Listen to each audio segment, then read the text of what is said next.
ஏழாம் வகுப்பு மாணவ மாணவியர்களுக்கு என்னுடைய அன்பான வணக்கம். இன்றைய வகுப்பு திருக்குறள்.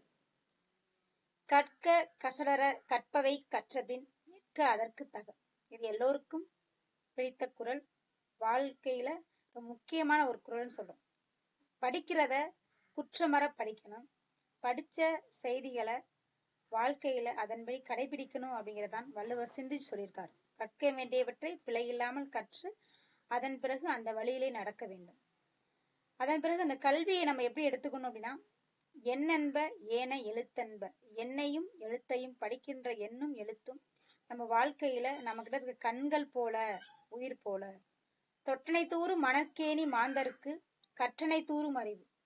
தோன்றும் அளவிற்கு ஏற்ப மணற்கேணியில் நீர் ஊறும். அதுபோல கற்கும் அளவிற்கு மக்கள் தனது அறிவு வளரும். கேடில் விழிச்செல்வம் கல்வி ஒருவருக்கு மாடல்ல மற்றவை. அழிவில்லாத சிறந்த செல்வம் அப்படின்னா அது கல்விதான். மற்றதெல்லாம் அதன் பிறகுதான். தெரிந்து செயல் வகை. செய்தக்க அல்ல செயக்கடும், செய்தக்க செய்யாமை யானும் கெடும்.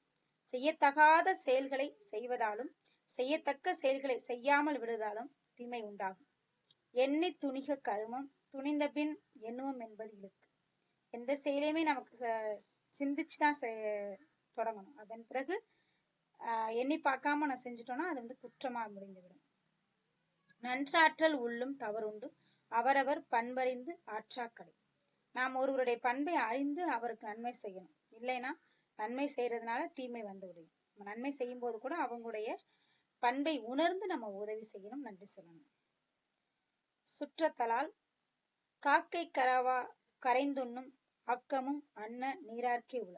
காகம் தனக்கு கிடைச்சது என்ன பண்ணுது, மறைக்காம சுற்றத்தார கூவி சாப்பிட கொடுக்கும். அந்த ஒற்றுமை அப்படிங்கிறத நம்ம காகத்திலிருந்து நம்ம கற்றுக்கிறோம்னு சொல்றோம்.